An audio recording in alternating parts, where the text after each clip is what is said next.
NSUI प्रभारी कन्हैया कुमार बात करने के लिए मौजूद है। सर, नीट पेपर लीक को लेकर लगातार आप प्रदर्शन भी कर रहे हैं। एनटीए ने कहा है कि नीट पेपर लीक नहीं हुआ है, कुछ क्वेश्चन लीक हुए हैं।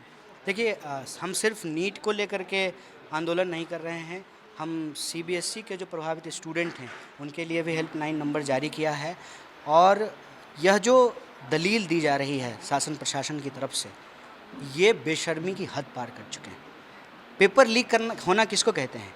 जब क्वेश्चन पेपर न्यूज़पेपर में छपेगा, क्वेश्चन पेपर व्हाट्सएप पे बट रहा है, क्वेश्चन सेट करने वाले टीचर ही अरेस्ट किए गए हैं जो एनटीए के पैनल में हैं। एनटीए इस पर जवाब देने के बजाय लिपापोती कर रही है।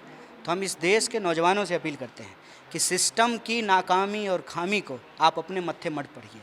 आपका हक है पढ़ना, आपका हक है पढ़े लिखे व्यक्ति को नौकरी मिलना, और आपका हक है कि आप नौकरी लेकर के सरकार को टैक्स देते हैं, जिस टैक्स के पैसे से जर्मनी जा कर के, किधर, इटली जा कर के वो चॉकलेट पहुंचा रहे थे ना प्रधानमंत्री, वो आपके ही टैक्स के पैसे से संभव हुआ है।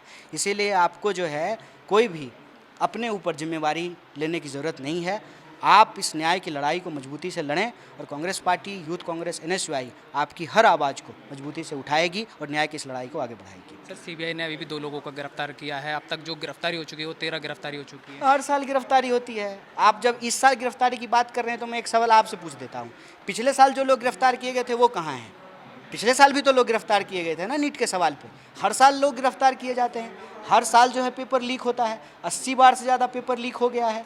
जो सरकार एक परीक्षा ठीक से नहीं कंडक्ट करा पा रही है, जो इस देश के नौजवानों के भविष्य को मार रही है, उनका गला दबा रही है, उनके सपने छीन रही है, उनका आंख फोड़ रही है, उस सरकार से तो पूछा जाना चाहिए ना, जो एक ठीक से परीक्षा नहीं कंडक्ट करा रहे हैं वो देश को विकसित कैसे बनाएंगे?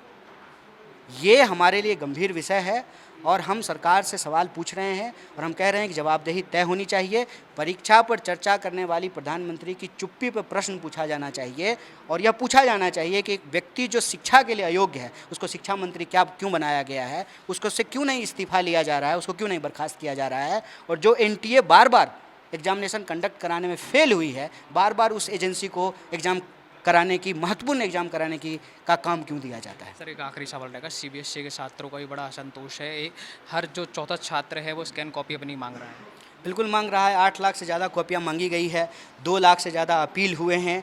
और ये बड़ा दुर्भाग्यपूर्ण है कि 17 साल का एक विद्यार्थी जब अपने हक की बात कर रहा था तो देश के टैक्स के पैसे पे पल रहे, वेतन ले रहे सरकार की चापलूसी में कुछ पत्रकार उसको पाकिस्तानी बता रहे थे, देशद्रोही बता रहे थे। तो ये बड़ा दुर्भाग्यपूर्ण स्थिति है। जो लोग प्रधानमंत्री को दोस्त को ही देश समझ लिए हैं, उनको देश हित की हर बात देश विरोधी दिखती है। ठीक है, बात करने के लिए बहुत बहुत धन्यवाद। कैमरामैन प्रिंस के साथ मैं दिव्यांशु, भारत समाचार, दिल्ली।